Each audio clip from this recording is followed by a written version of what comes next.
Hello Narasimham గారు. దాసు గారు sir బాగున్నారా? బాగున్నా సార్, బాగున్నాము. సార్ నేను ప్రయాణాల్లో ఉన్నాను, అందువలన పాప మీరు ఫోన్ చేస్తున్నారు, నాకు కుదరడం లేదు. సార్ ఏమన్నా చెప్పాలా నాతో? అది ఏదేదో మాట్లాడుతారు మీరు, ఏది లైన్ లేకుండా మాట్లాడుతున్నారు కదా. కాదు సార్, ఏం మాట్లాడినా దానికి రుజువు ఉంది. మీరు ఒకటి చెప్పండి, ఏది లైన్ లేదో. ఇక్కడ ఎల్ఐఓఎన్ లైన్, ఎల్ఐ అని లైన్లో పెడతాను, చెప్పండి. అదే లైన్ లోనే మాట్లాడాలని ఒకటి చెప్పండి, ఒక్కటి చెప్పండి సార్. ఏదో బుక్, ఆ బుక్, ఈ బుక్, బూజు బుక్ ఆ బుక్ అని మాట్లాడుతున్నారు. కాదు సార్, బైబిల్ పనికిమాలింది అన్న సార్, నేను బైబిల్ పనికిమాలింది అన్నాను, దాని మీద నిలబడతాను. మీరు కావాలితే నా తప్పు అయితే నేను క్షమాపణ చెప్తా. బైబిల్ ఎట్లా తప్పవుతుంది? రైట్. మీరు మీరు మీరు బైబిల్ పరిశుద్ధం అని నమ్ముతున్నారా? బైబిల్ పరిశుద్ధం అని మీరు నమ్ముతున్నారా? అవును, పరిశుద్ధమైనది గ్రంథం అని నేను నమ్ముతున్నా. Right right okay. ఇప్పుడు నేను అది మగోళ్ళే చదవాలా, అందరూ చదవచ్చా? అందరూ చదవచ్చు, భూమి మీద ప్రతి మనిషి చదవచ్చు. లేడీస్, జెంట్స్, చిల్డ్రన్స్ ఏం తేడా లేదుగా? శరీరాలు ఆత్మకి కావు, బాడీ కోటే శరీరం ఉండదు. పురుషు అనే భేదం లేదు. Thank you sir. మీకు చదవచ్చు కదా? అవును. మీకు పెళ్ళి అయిందా సార్? అన్నీ అయింది. మీ భార్యకి చదవచ్చు కదా? చదవచ్చు. మేము ఇప్పుడు స్టూడియోలో ఉన్నాం, మీరేమనుకోకుండా నేను బైబిల్లోంచే వచనాలు పంపిస్తా. మీరు ఒక్క వీడియో మీ భార్యతో చదివించి మాకు మళ్ళీ వెంటనే ఫోన్ చేయండి సార్, వీడియో చేసి. ఓకే, ఇప్పుడే పంపండి. మగోళ్ళు కూడా చదవలేరు, ఆడవాళ్ళు కాదు, మగోళ్ళు కూడా చదవలేరు. మీకు అది పంపిస్తాను. You can't. ఇప్పుడు అతను పంపిస్తాను, ఆ ఉపన్యాసం ఇస్తాడు. స్టిల్ ఇప్పటికీ బైబిల్లో ఉన్నాయా గురువు గారు అవి? అయ్యో దేవుడా, ఓ పని చేస్తావమ్మా. అంటే పాత వచనం, కొత్త వచనం అని ఏవో కొన్ని డిఫరెన్సెస్ తీసుకొచ్చారు కదా పాత వచనానికి అప్డేటెడ్ వర్షన్. ఇప్పుడు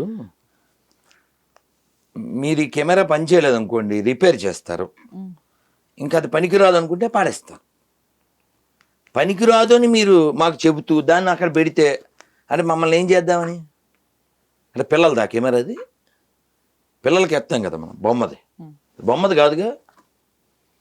నువ్వు పాత నిబంధన కొట్టివేయబడిందని చెప్పు, తగలెట్టేద్దాం ఇప్పుడే లైవ్లో. తగలెట్టవుగా. అది పనికి మాలిందని నువ్వు ఒప్పుకుంటే తగలెట్టు. అది పరిశుద్ధం ఉన్నప్పుడు ఒప్పుకో.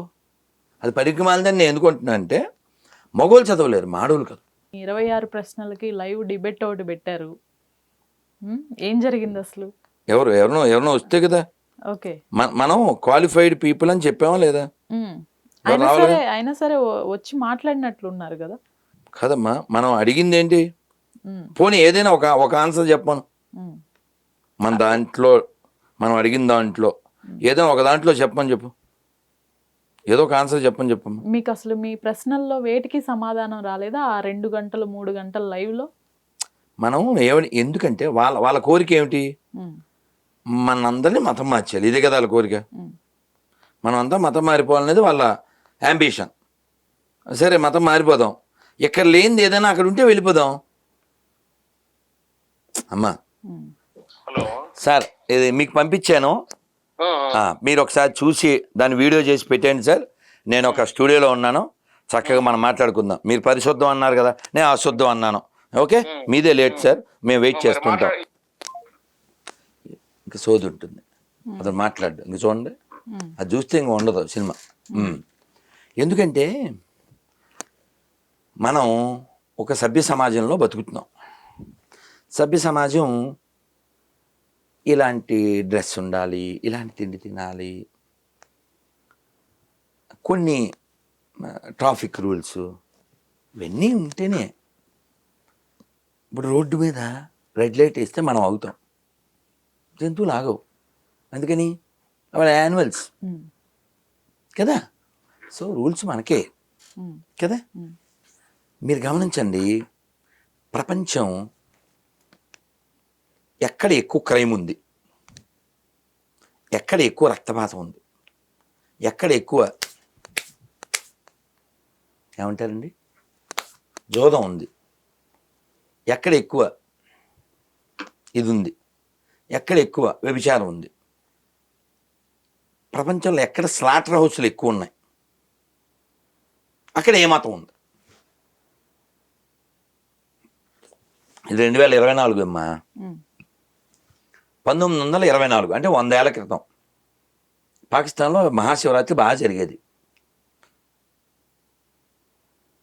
శ్రీరామనవమి బాగా జరిగేది, దీపావళి బాగా జరిగేది, వినాయక చవితి బాగా జరిగేది. ఇప్పుడు జరుగుద్దా? ఎందుకు జరగదు చెప్పండి? ఒక మతానికి సంబంధించిన వాళ్ళంతా ఏర్పడిపోయారు కాబట్టి. అంటే హిందువులు తగ్గిపోతే వాళ్ళ గుళ్ళు ఉండవు, వాళ్ళ పండగలు ఉండవు. రాముల వారి గుడి ఇప్పుడు చికెన్ సెంటర్ అక్కడ పాకిస్తాన్లో, అమ్మవారి గుడి ఉచ్చలతొడ్డి. నువ్వేమో అబద్ధాలు చెప్తుంటావు అక్కడ, అన్ని మతాలు ఒకటే అని. సెక్యులరిజం అదొక పెద్ద అబద్ధం, trash. Secularism will exist in India until Hindus are remain majority. Once Hindus are decrease, no secularism, no రాజ్యాంగం. రాసుకోండి చూసుకోండి, చెక్ చేసుకోండి. వీళ్ళకి ఫైనల్ గా ఏం కన్క్లూజన్ ఇస్తారు గురుగారు? ఎవరికమ్మా? షర్మిల గారికి కానివ్వండి, బ్రదర్ అనిల్ గారికి కానివ్వండి. అది ఏం చెప్తాం? ఇప్పుడు తెలిసిన వాళ్ళు చెప్పచ్చు, తెలియని వాళ్ళు చెప్పచ్చు. ఇప్పుడు యాక్చువల్గా నేను కొంచెం కటువుగా చెప్తుంటాను, నీతి లేనివాడే గొర్రె కాగలడు అని. నువ్వు దేన్ని వ్యతిరేకిస్తావు అది వాడకూడదుగా. ఈ రోడ్డు పక్కన రాదారి మేరీ ఇవన్నీ ఇందాక ఎందుకు చెప్పానంటే, వీళ్ళు పట్టుచీర కడతారు ఆవిడికి. పట్టుచీర ఉందా అండి బైబిల్లో? ఆ చీర ఉందా? గౌను కదా కట్టాలి. ఇంకా పల్లకీ సేవ, కొబ్బరికాయలు, అగరబత్తులు, ఏసు మాల, ఏసు అష్టోత్తరం, ఏసు సహస్రనామం, ఏసు సుప్రభాతం, ఉగాది క్రైస్తవ కవి సమ్మేళనం, రథోత్సవం. మొన్న 2 కోట్లు పెట్టి మదురై దగ్గర ఒక రథం చేయించారు. మనం ఏమనుకుంటే ఏదో దేవుడిది అనుకుంటాం, గొర్రెలది, బంగారు రథం. రథం గురించి ఉందా అండి? ఇప్పుడు యేసు అనే ఓ ఫిక్షన్ క్యారెక్టర్ని బైబిల్లో నా సొంతం కాదు, కుక్కను కొట్టినట్టు కొట్టారు, అతని మీద ఊసారు, గాడిద మీద ఊరేగించారు. మనకి హీరో అంటే విజయం పొందినవాడు, విన్ అయినోడిని హీరో అంటాం. పారిపోయినోడిని, అడవుల్లో దాక్కున్నోడిని, అమ్మ అని పిలవనోడిని, నాన్న ఎవరో తెలియనోడిని, how you consider as a hero కదా? హీరో అంటే ఫైట్ ఇవ్వాలి, ఫైట్ చేయాలి. రదర్ఫర్డ్ ఆర్డర్ ఇచ్చాడు, ఫైర్ అన్నాడు. ఎవరిని? అల్లూరి సీతారామరాజు. ఈడేమన్నా బాబు అన్నాడా? బాబాయ్ అన్నాడా? రొమ్ము విరిచి నిలబడ్డాడు. ఇది ఋషిభూమి, ఇది పుణ్యభూమి, ఇది దేవభూమి. నువ్వు ఏటేళ్ల కాలము ఈ దేశాన్ని పరిపాలిద్దామనుకుంటున్నావా? జరగదు. ఒక్కొక్క రక్తపు చుక్క ఒక్కొక్క సీతారామరాజు అవుతుంది. ఈ బ్రిటిష్ సామ్రాజ్యాన్ని కోకటి వేళతో లేపేస్తుందని చెప్పాడు. దేనికండి వాళ్ళు త్యాగం చేసింది? దేనికి వాళ్ళ త్యాగం? ఎంత దురదృష్టకరం విషయం ఏంటంటే, ఎవరైతే, నేను చెప్పేది according to the records, British వాళ్ళు ఈ దేశంలో అధికారికంగా 6 లక్షల మంది పైన స్వతంత్ర వీరుల్ని ఉరితీశారు అధికారికంగా. ఇంకా ఆఫ్ ద రికార్డ్ మనకి తెలియదు. అలాగే 3 సార్లు వాళ్ళు డ్రౌట్ని సృష్టించారు. డ్రౌట్ అంటే కరువుని, ఇక్కడి నుంచి ధాన్యాలన్నీ ఎత్తుకుపోయి ఇక్కడ కరువుని సృష్టించి లక్షల మంది ప్రాణాలు పోయేలా చేశారు. అలాగే ఈ దేశాన్ని పాకిస్తాన్ భారత్గా విడగొట్టి హిందుస్థాన్గా ఒక్క వారంలో 6 లక్షల మంది చనిపోయారు. పాకిస్తాన్ పుట్టడం, లక్షల మందిని చంపారు. Still evidence are there. రీసెంట్గా చూసారా గురువు గారు, రోడ్డు మీద నమాజ్ చేస్తుంటే నిన్నగా మొన్నే ఢిల్లీలో ఒక ఎస్ఐ గారు లేపేశారని చెప్పేసి వాళ్ళని రోడ్డు మీద చేయటం ఏంటని లేపారని చెప్పేసి అతను సస్పెన్షన్ కి ఇస్తారు. మరి అదే నిన్నగాక మొన్న సేవాలాల్ జయంతి చేస్తుంటే ఇక్కడ తెలంగాణలో పోలీసులు దశరథ అనేటువంటి ఒక లంబాడి యువకుడిని చేతులు కాళ్ళ మీద మళ్ళీ పని చేయకుండా కొట్టారు. రమ్మనరా ఇప్పుడు శవాలాల్ని వచ్చి కాపాడమన్నాను. అంటే ముస్లిములకి జరిగితే ఒక రియాక్షను, హిందువులకు జరిగితే ఒక రియాక్షన్. అక్కడ రోడ్డుకి జరుగుతుంది. ఎందుకు జరగదమ్మా? అక్కడ వాళ్ళ వెనకాల జనం వస్తారు, మన వెనకాల రారు. మన గుళ్ళు కూడగొట్టినారారు, రథాలు కాలబెట్టినారారు, గుళ్ళో డబ్బులు ఎత్తుకుపోతున్నారని తెలిసినారారు. మాకు పట్టి పెంట తినడమే ముఖ్యం అనుకునేటువంటి నీచ్ కమీన్స్ అంతా ఉన్నారు ఏపీలో, తెలంగాణలో. అడగండి ఎవరినైనా. నాకు పార్టీ కంటే, కులం కంటే, ప్రాంతం కంటే, భాష కంటే దేశము ధర్మమే ముఖ్యం అని చెప్పమండి చూద్దాం. అలా చెప్పమండి చూద్దాం. చెప్పరు. పార్టీ కోసం పెంట తినేస్తారు. ఈ దేశంలో ఎన్ని మసీదులు ఉన్నాయో తెలుసా మీకు? తెలుసా? తెలీదండి. 6 లక్షల మసీదులు ఉన్నాయి. ఓకే. ఓన్లీ లండన్లో 3000 మసీదులు ఉన్నాయి. ఢిల్లీలో అంతకంటే డబుల్ ఉండొచ్చు. ఇన్ని మసీదులు ఉండగా రోడ్డు మీద నమాజ్ ఎందుకు చేస్తున్నారని ఆయన వాళ్ళని రియాక్ట్ అయ్యాడు. కొంతవరకు వ్యతిరేకత కూడా వ్యక్తం అవుతుంది. అంటే ఎక్కడ పడితే అక్కడ చేయకూడదు కదా అనేది. మీరు ఏమంటారు, ఏదో ఎప్పుడైనా వివాహం చేసుకునే ముందే పూర్వాపరాలు చూసుకోవాలి కదా, అలాగా మన బంగారం సరిలేదు కాబట్టి అంబేద్కర్ ఎప్పుడో చెప్పారు. అంబేద్కర్ చాలా స్పష్టంగా చెప్పారు, ఈ దేశం మొక్కలవ్వకూడదు, in the name of religion you should not అని చెప్పారు. ఒకవేళ చేశారా, చేస్తే ఎవడు పెట్టా బేడ వాడు సర్దేసుకోండి. మీకు మతమే కదా ముఖ్యం, మీకు మతమే కదా, మతం కోసం ప్రాంతం కావాలి కదా, రైట్. ఆ మతం వాళ్ళంతా పక్కెళ్ళిపోండి. గొడవలేదు కదా, నువ్వు అందుకే కదా. కానీ మనలో ఉండే దొంగలు, దురాత్మలు, లేదు వాడికి నీకు గొడవైపోయి ఇంటికి మధ్యలో గోడ కట్టేసి వాడికి ఇచ్చేసిన తర్వాత కూడా మళ్ళీ వీడి సామాన్లు కొన్ని ఇక్కడ పెట్టుకుంటాను, వీడి బాత్రూమ్ వాడుకుంటానంటే పర్లే ఇక్కడ డోర్ కట్టి పెట్టేది. ఇంకెందుకు? అలాంటి వాళ్ళు ఉన్నారు. ఈ దోషం మనది. ఎలా అంటే సెక్యులరిజం పెద్ద బూతది. ఎందుకలా అన్నారు అంటారేమో. గుళ్ళో డబ్బులు ఎత్తుకెళ్ళేది ఎవరు? గవర్నమెంట్. గుళ్ళో పెత్తనం చేసేది ఎవరు? గవర్నమెంట్. ఎప్పుడైనా పండగ వచ్చిందనుకో రేట్లు పెంచేది ఎవరు? గవర్నమెంట్.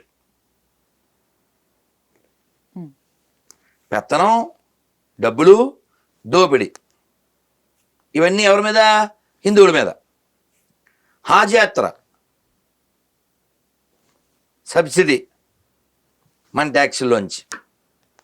జెరూసలేం యాత్ర సబ్సిడీ మన ట్యాక్సుల్లోంచి. పోనీ మసీద్ నుంచి ఎంత వచ్చింది చెప్పండి? తెలంగాణ గవర్నమెంట్ కానీ, ఏపీ గవర్నమెంట్ కానీ, కర్ణాటక కానీ, కేరళ కానీ, ఎనీ గవర్నమెంట్. చర్చిలు, మసీదులు గవర్నమెంట్ అండర్లో నడవలేదు కదా గురుగారు ఇప్పుడు. కాబట్టి నువ్వు దాంట్లో ఏలు పెట్టకూడదు, దీంట్లోనే ఏలు పెట్టకూడదు. సెక్యులరిజం మీనింగ్ ఏంటి? సెక్యులరిజం మీనింగ్ ఏంటి? సెక్యులర్ మీనింగ్ ఏంటి? అసలు గవర్నమెంట్ మీనింగ్ ఏంటి? Government should be A watch dog, కాపలా కుక్క. You should not poke, should not poke. You don't have right on any one కదా. మతం వ్యక్తిగతం కదా, గవర్నమెంట్కి ఏం పని లేదు కదా. పెత్తనం మా మీద. తిరుపతి చూడండి, తిరుమల, అతని పేరు అధర్మారెడ్డా ఈవో. అసలు ఏంటో ఆ గల్లలుంగి ఏంటో, ఆ బనీని ఏంటో, బొట్టెట్టుకోపోవడం ఏంటో. తిరుపతి కొండపైన సాక్షాత్తు 2 రోజుల క్రితం ఒక వీడియో కూడా వైరల్ అయింది. అన్నప్రసాదాలు కూడా బాలేవని చెప్పేసి భక్తులు చాలా కోపంతో లేచి వెళ్ళిపోయారు. అసలు ఏం జరుగుతుంది? మీరు నెల్లూరు వాసిగా మిమ్మల్ని అడుగుతున్నాను, అసలు తిరుపతిలో ఏం జరుగుతుంది? కాదు తల్లి, నేను ఒక సంవత్సరం సరే డాక్టర్ ఒక సంవత్సరం అయింటుందేమో నేను అలాగే దర్శనానికి వెళ్ళి మరి ప్రసాదం ఎక్కడ తింటాం అక్కడే కదా వెళ్తే అంతా రేషన్ బియ్యం అన్నీ చల్లబడిపోయినాయి చప్పబడిపోయినాయి పెట్టారు. సరే మనకి దేవుడి ప్రసాదం ఇదే మూడు కదా, కానీ అది అసలు లోపలికి పోవడంలే. చాలా కోపం వచ్చి నేను ఎడం చేత్తో సెలబట్టుకుని ఈ అన్నమే ఈవో తినాలి, ఈ అన్నమే చైర్మన్ తినాలి, ఈ అన్నమే మంత్రులు ఎమ్మెల్యేలు సీఎం అందరూ తినాలి, ఎందుకంటే మేము హుండీలో వేసే డబ్బులతోనే వీళ్ళందరికీ జీతాలు వస్తున్నాయి కాబట్టి. ఏమంటే ఓనర్స్ మేమే తిన్నప్పుడు పనులు కదా వాళ్ళు, పనులు తినాలా వద్దా అని పెట్టాము. అది చాలా వైరల్ అయింది. మళ్ళీ ఇప్పుడు ఇంకోటి మధ్యలో ఇంకోటి కూడా అయ్యింది. ఇన్ని జరిగినా వాళ్ళు మారకుండా ఉన్నారు. కారణం ఏంటంటే నేను మొన్న ఏదో ఇంకో పోస్ట్ చూసా, తిరుమల మెట్ల దారిలో మెట్టుకో షాపు కొడుతున్నారట. వ్యాపారం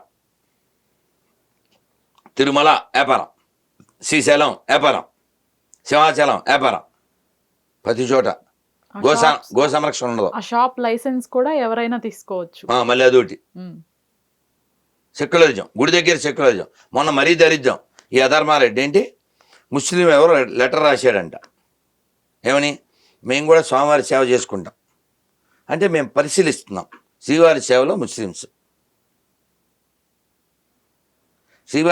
ముస్లిమ్స్ రమ్మను. ఎవరో పిల్లోడు కోపం వచ్చి నాకు చాలా కోపం వచ్చింది గురుజీ అది ఇది అంటే నేను చెప్పాను, ధర్మారెడ్డి మనసులో ఏముందో మనకు తెలియదు కదా. Any Muslim can serve supreme lord Balaji after their having shikha, having tilak, after having bath in pushkarini, after sign in register book, after come back ghar wapsi they can serve. ఆ పని చేయమను. ఎందుకు మనం ఎన్నేళ్ళు అయిందో అడిగి ఎప్పుడు అడిగాం. టీటీడీలో అందరూ హిందువులే అనో స్టేట్మెంట్ ఇవ్వనమ్మా. దేవాదాయ శాఖలో పనిచేసేది అందరూ హిందువులే అనో స్టేట్మెంట్ ఇవ్వను. ఎల్వి సుబ్రహ్మణ్యం గారు గుర్తున్నారు. ఆయన అందరూ టీటీడీలో ఎంప్లాయీస్ హిందువులో కాదో చెక్ చేస్తా ఉన్నారు అంతే. చెక్ అనేప్పుడు కిక్కు. ఇప్పుడు రండి మాకేం భయం అనాలి కదా. ఆయన ఎందుకు తీశారు? ప్రధాన అర్చకులు రమణ దీక్షిత్ ఒకప్పుడు మరి జగన్ ని విపరీతంగా అభిమానించినటువంటి వ్యక్తిని అతన్ని ఎందుకు తీసేసినట్లు? అమ్మ వారి వ్యక్తిగత విషయాలు మనకు తెలియదు, వారి మోటో నాకు తెలియదు, వారితో నాకేం పరిచయం లేదు.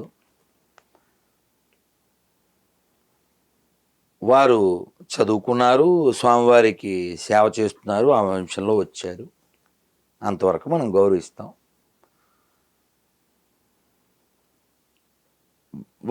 ఏ పార్టీ అయినా ధర్మం ఆధారంగా కాదు. ఈ కాలంలో 100కి 99% ముఖ్యంగా ప్రాంతీయ పార్టీలు ఉంటే ప్రాంతీయ భావనే కలిగి ఉంటాయి, జాతీయ భావన తక్కువ ఉంటుంది. అదేదైనా వాళ్ళకి అనుకూలంగా ఉంటే ఉంచుతారు, లేకపోతే దించుతారు. అది వాళ్ళ విషయాలు. మనకు కావాల్సింది తిరుమల స్వామివారి సొమ్ము స్వామివారి సేవకు మాత్రమే ఉపయోగించాలి. మన పథకాలకు పట్టుకుపోయి అంటే మళ్ళీ ఇప్పుడు మీరు గుర్తుపెట్టుకోండి, ఆ గవర్నమెంట్ ఈ గవర్నమెంట్ ఇది కాదు మనకి ముఖ్యం.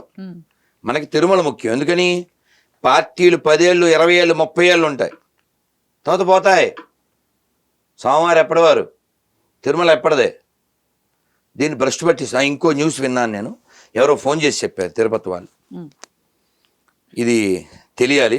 నేను వాడిని అడిగాను, నాన్న ఏదన్నా కన్ఫర్మేషన్ ఉంటే నాకు రుజువులు ఉంటే చెప్పు అని చెప్పాను. అతను ఏం చెప్పాడంటే పూర్వం ఎవరైనా బొట్టు పెట్టుకోపోతే తిరుమలలో పనిచేసే వాళ్ళు ఖచ్చితంగా వాళ్ళకి పనిష్మెంట్ ఉండేది, ఎందుకు పెట్టుకోలేదని. ఇప్పుడు అక్కడ ఈ సులభ కాంప్లెక్స్ సులభ మెయింటైన్ చేసేవాడు ఎవరినో పెట్టారంట, వాడు గొర్రె అంట, వాడు రూల్ పెట్టారంట. ఇప్పుడు అది ఎంతవరకు నిజమో మరి మీడియా వాళ్ళు వెళ్ళి దాన్ని కన్ఫర్మ్ చేయండి. ఆడవాళ్ళు బొట్టు పెట్టుకున్నా కుంకుమ బొట్టు పెట్టుకోకూడదంట, సులభలో పనిచేసేవాళ్ళు స్టిక్కరే పెట్టుకోవాలంట, గాజులు వేసుకోకూడదంట, పూలు పెట్టుకోకూడదంట. అంటే చాలా ప్లాన్డ్గా విధ్వంసం. క్యూ లైన్లో నేను చాలాసార్లు వెళ్ళాను. క్యూ లైన్లో ఇదివరకు అసలు రకరకాల ప్రసాదాలు పెట్టేవారు, ఇప్పుడు పసిపిల్లలకి పాలు కూడా పెట్టట్లే. కోట్లు కోట్లు డబ్బులు విపరీతంగా వస్తుంటే ఎవరి డబ్బులు తింటున్నారో వాళ్ళకి సేవ చేయట్లే, వాళ్ళని ఇబ్బంది పెడుతున్నారు. ఎందువల్ల? కావాలని. మొన్న ఎవరో ఫోన్ చేసి నేను దర్శనానికి రాలేదు సార్, 5 ఏళ్ళు అయింది, ఇప్పట్లో రాను కూడా అన్నాడు. ఎవ్రీ ఇయర్ ఎవ్రీ మంత్ వచ్చేవాళ్ళు కూడా మానేశారు. వాళ్ళకి కావాల్సింది అది, వాళ్ళ లక్ష్యం అది. తిరుమలకి ఎవడో రాకపోతే తిరుమల ఖాళీ చేసేస్తే, అంతకుముందు వాడెవడో తిరుమల 2 కొండలని ఆ విధంగా అక్కడ చర్చి కట్టేద్దామని, ఇలాంటి ప్లాన్స్ అన్నీ ఉంటే ఇలాంటి ఆలోచనలన్నీ చేస్తుంటారు. రెస్పెక్ట్ ఉంటే కథ వేరే ఉంటుంది, ధర్మం ఉంటే కథ వేరే ఉంటుంది. ధర్మం ఎక్కడుంది? సాక్షాత్తు తిరుమల కొండపైననే మీడియా ముఖంగా వేణుస్వామి అనే ఒక జ్యోతిష్యుడు జగన్ రెడ్డి గారే మళ్ళీ సీఎం అని ఒక స్టేట్మెంట్ పాస్ చేయడం జరిగింది. దీన్ని ఎలా చూసుకోవచ్చు? ఓకే, ఆయన ఫేమస్ పర్సనాలిటీస్ పైన జ్యోతిష్యం అని చెప్పి చాలా పాపులర్ అవ్వటం జరిగింది, ఇప్పటికీ అదే చేస్తున్నారు. రీసెంట్గా ప్రభాస్ గారి పైన చెప్తే కూడా ఆయనకి అనారోగ్యం ఉందని, ఇంకా వేరే వేరే ఏవో చెప్తే కూడా వాళ్ళ కృష్ణంరాజు గారి వైఫ్ స్పందించడం జరిగింది. చూసా. ఇప్పుడు ఇదే తిరుమల కొండపైన మళ్ళీ జగనే సీఎం అని చెప్పేసి ఒక స్టేట్మెంట్ ఇచ్చారు. జ్యోతిష్యం అనేది శాస్త్రం. రాముల వారు ఎప్పుడు పుట్టారు, మనం దేని ఆధారంగా నిర్ణయించారు? జ్యోతిష్యమే కదా. నవమి, చైత్ర మాసం, ఇవన్నీ జ్యోతిష్యం అనేది నిజం. కానీ అది పడకూడని వాళ్ళ చేతుల్లో పడి ఎక్స్ప్లాయిడ్ అయి పాడవుతుంది. దాని యొక్క విలువ తీస్తున్నారు. ఓకే.